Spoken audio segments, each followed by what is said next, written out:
Hello and welcome again to Decode India.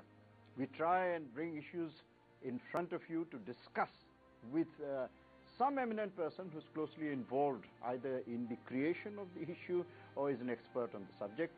And today our subject is income tax. Bit dry, but until you start paying it.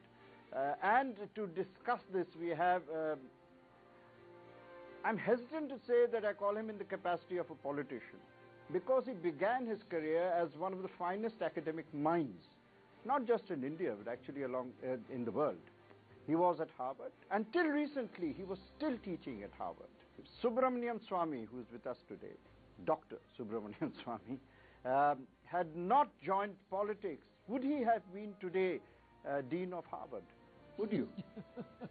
Doesn't matter. It's an administrative position which has no academic value.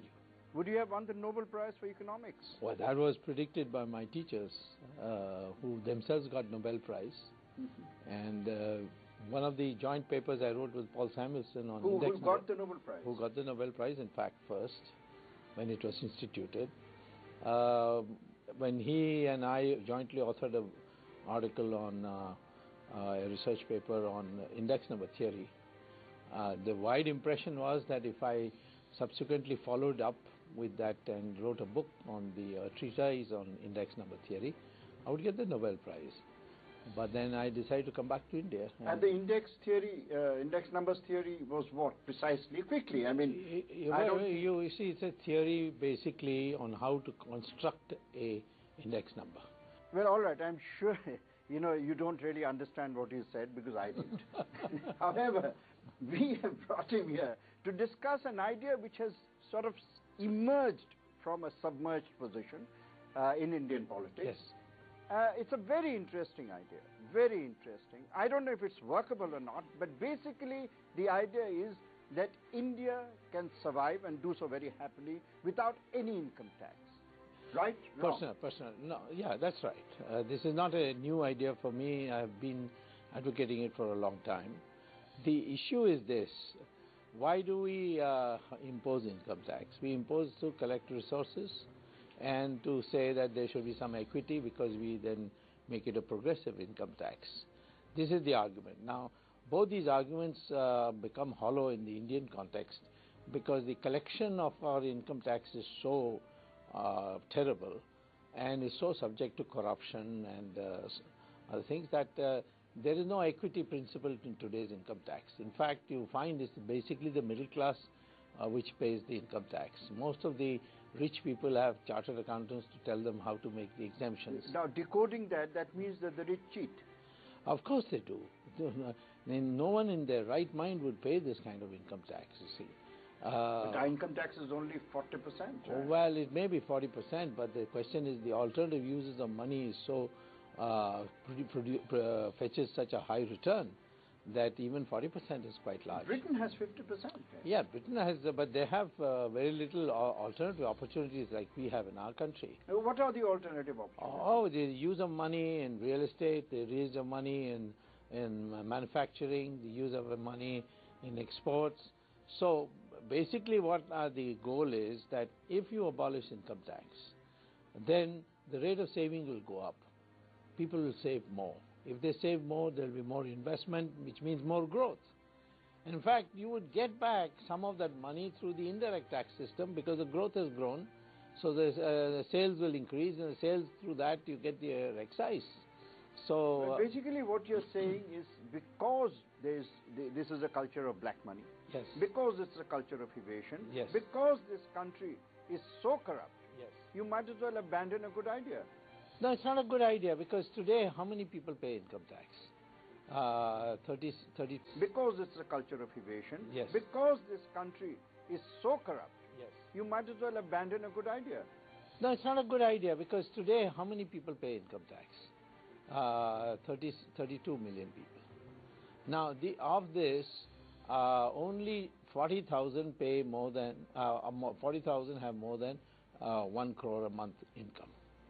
All right. That's a lot. 1 crore a month. 1 a month. I mean, I suppose unless you're a Delhi minister. No, now, yeah, well, now in the kind of money people are making, I'm saying that the proportion, or the total proportion of people paying income tax is just 3%. And the bulk of the people who actually end up paying are the middle class. So I am motivating the middle class to save more. I am also saying that by abolishing income tax, you will reduce this corruption, bribing of income tax authorities. And therefore, I think that it will have a salutary effect on the economic generation. Surely, when you have a transaction tax, which is basically... Don't jump to the transaction tax, because that's one alternative way of generating resources.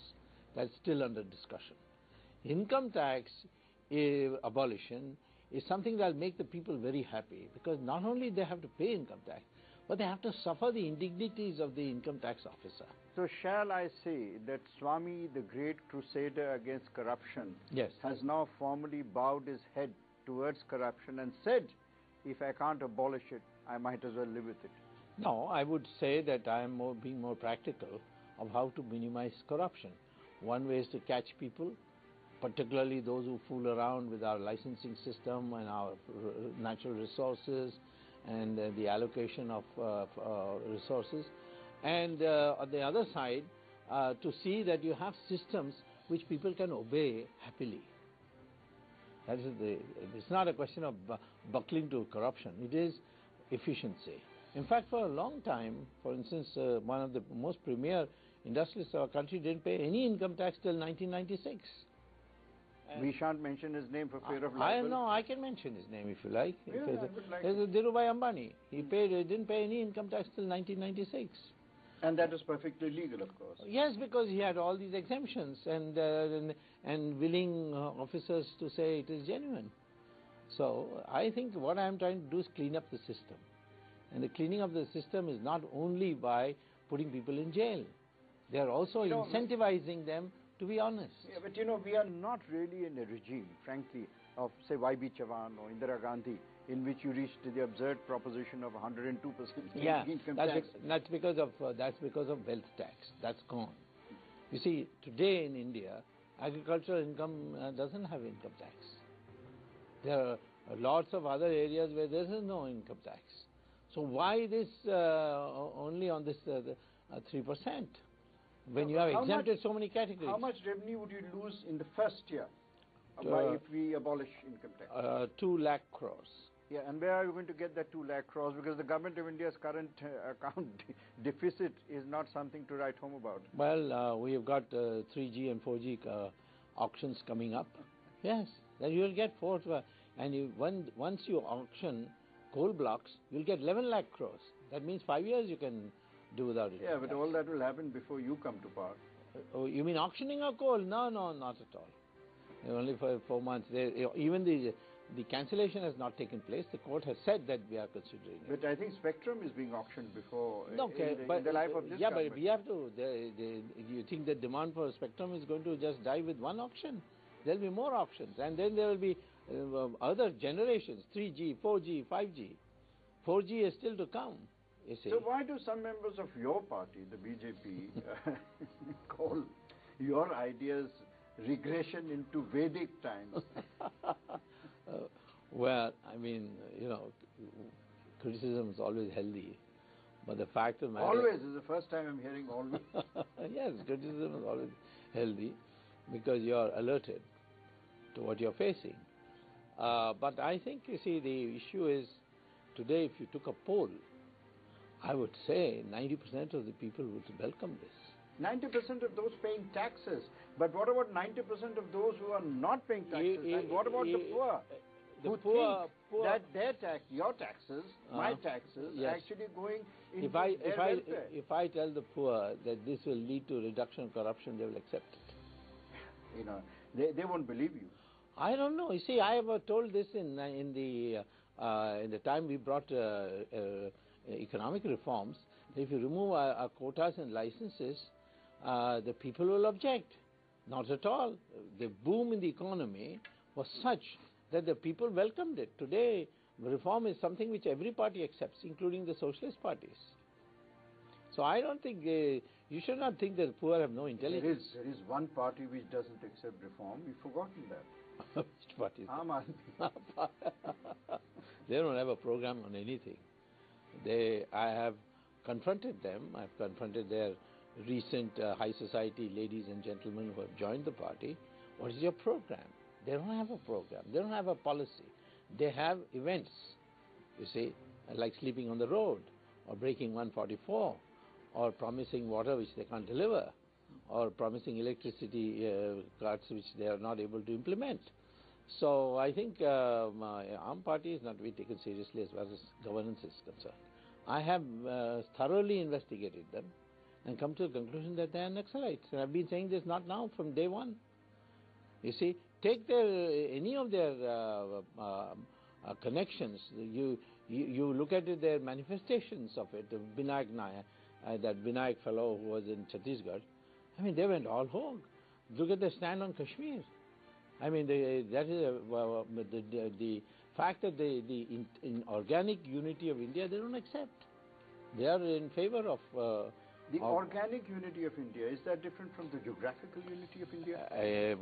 That's geographical is a physical concept. Organic unity is the mindset. I am an Indian from Kashmir to Kanyakumari.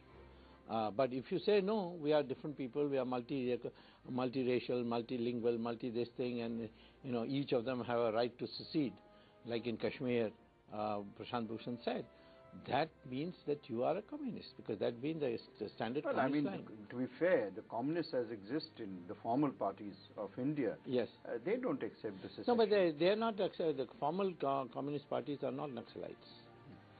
These are Naxalites. They believe in disruption. Now, before we end the first half of our discussion, yes, I'd like to actually ask a question which may sound a bit repetitive, but it has come from Payal Mehta in Kolkata and boils down to this. Is your idea practical and feasible, or is it one of the things that academics love as theoretical propositions? Practical, it is practical because it's a central subject, and you don't need anybody's permission to do it. So it's very practical. Will it lead to chaotic situation? Obviously not, because the only chaos that can be caused is if you can't fill the hole that will be created of 2 lakh crores, which I can give you 1,000 ways to fill it without difficulty. Now, there will be a problem what to do with these income tax officers, and I think we have to find them alternative ways of functioning. We will decide on which alternative jobs an income tax officer can do, apart from knitting and making Subramanian Swamy. No, they can form another armed party, you see. But we'll have to do it, I'm afraid, on the other side of the break. See you in a very, very short while.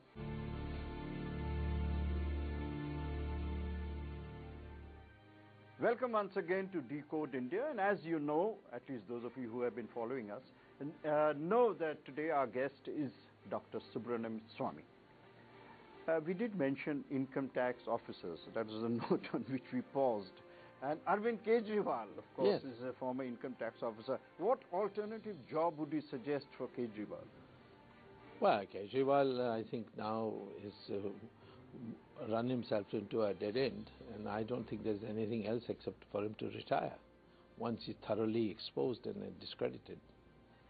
But why did the middle class of India fall in love, or at least some sections of the middle class fall in love with him? If he is, what you say, a Naxalite, if he is a disruptor, if he is, as is now being said, an anarchist. The manifestation of falling in love is what happened in Delhi. Well, I think, you would see an analysis today done by Sujit Bhalla in one of the newspapers, where he is estimated where the revolt has taken place. The BJP, which is largely middle-class party, only lost 9% of its vote. Its Bahujan Samaj Party lost 60% of its votes. Bahujan Samaj Party was this time wiped out. So what we are dealing with is the people in the slums, the lower middle class. They have found themselves so angry, and suddenly they find that there's somebody who is willing to fight. So they have gone with them.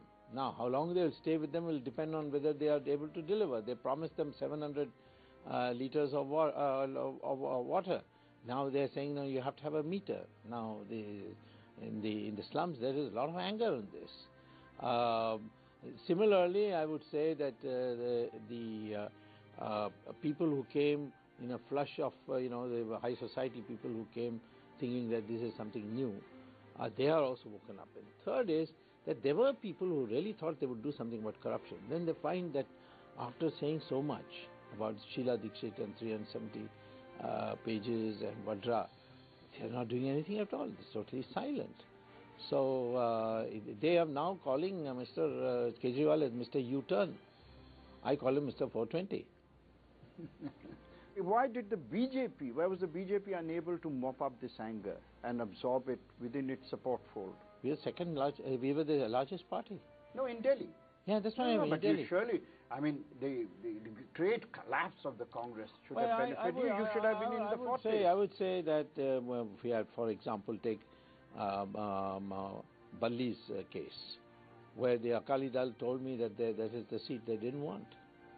But he was denied a ticket on the grounds that the Akali seat wanted. The Akalis ultimately put up a Hindu there and annoyed but those are marginal realities. No, there were 14 seats we lost by 500 votes. And the number of seats we have won. But do you think you're lucky that you lost now? Otherwise, there would have been too much complacency in the BJP. Well, I don't think we have really lost. I think it's only a matter of time before Harshvardhan becomes Chief Minister of Delhi. And what about this great notion that this is going to have a tremendous impact on the general election? Well, even the most sympathetic channel, which are acting as PRs for this party, they say it won't be more than 4% national vote. Yeah, I'm not even going to argue with you there. No, I'm not. I don't know what else to do. I'm not, because I know that in UP this is what they I have don't written. exist. Yeah, this is what I have written. And also the meaning of water is different. When you go to Andhra Pradesh, they want to know where the Godavari and Krishna waters are going to reach.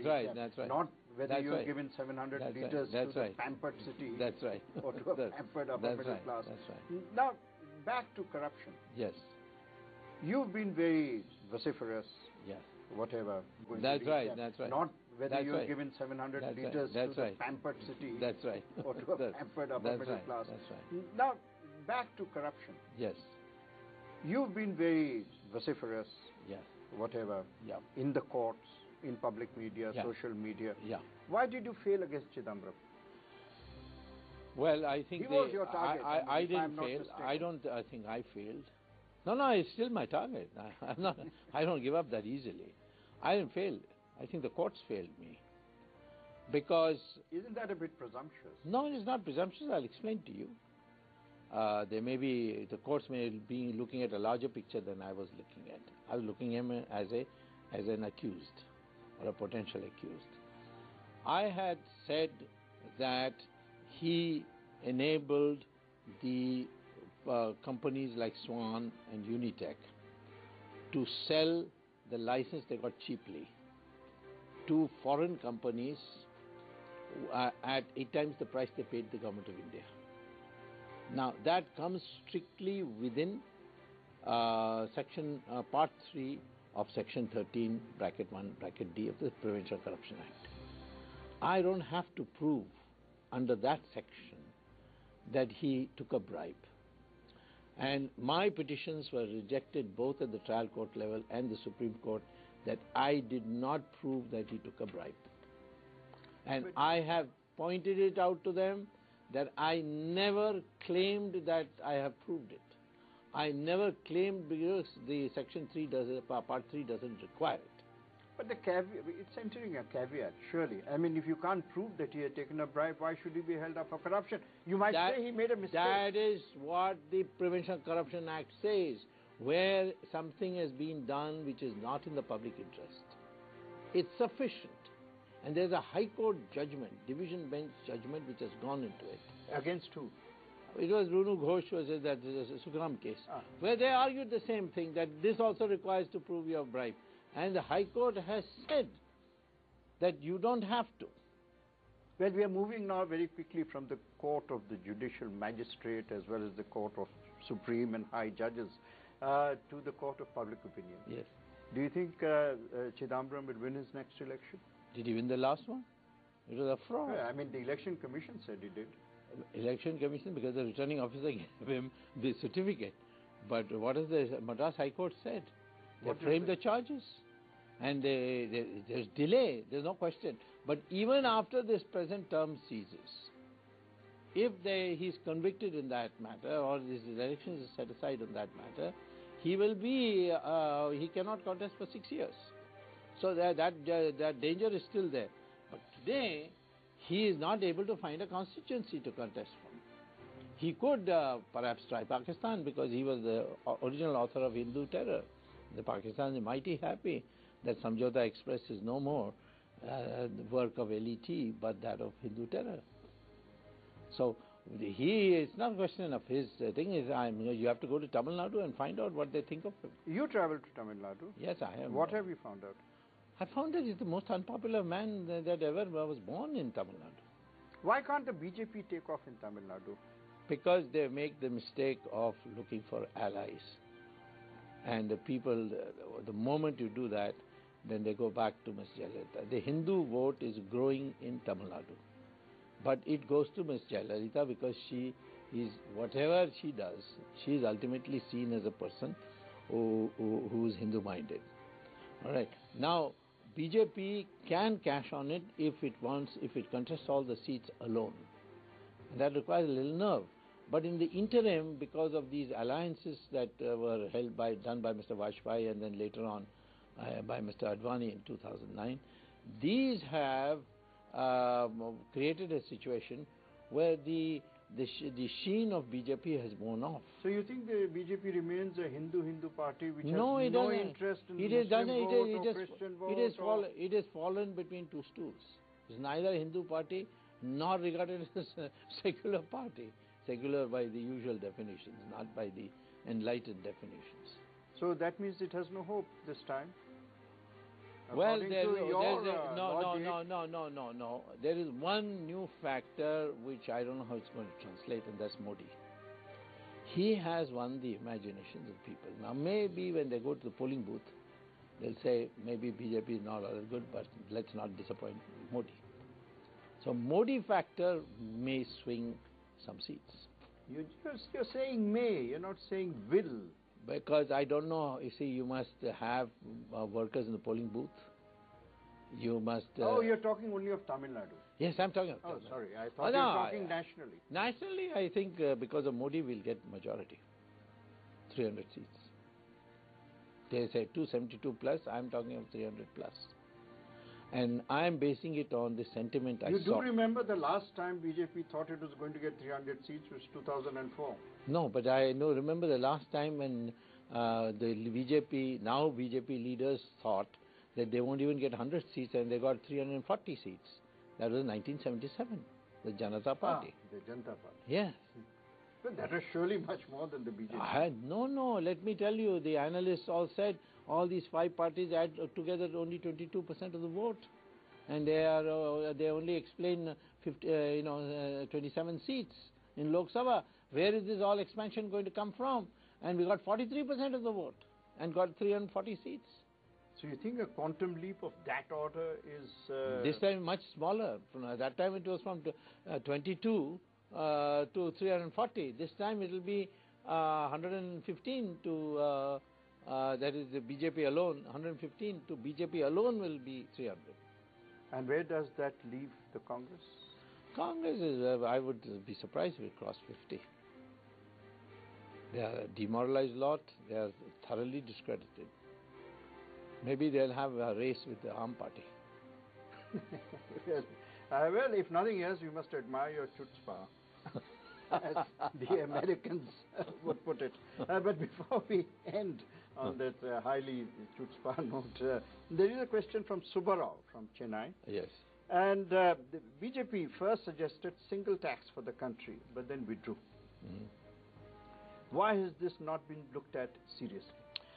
I think what the BJP the newspapers ascribe to is this is transaction tax. Mm-hmm. And let me tell you, transaction tax will depend on a habit of doing banking with receipts and through the banking system. I think we need about 3-4 years to incentivize the people that don't do informal transactions. So at best, your idea cannot be more than a transitory idea to be implemented in stages. Why? It's a big thing. Abolish income tax immediately. Then halfway during the... Do you think your party will agree? We'll see, because when we had this meeting in Advani's house some time ago, about 2 weeks ago, I think, where I was also present, I didn't find anyone criticizing the income tax.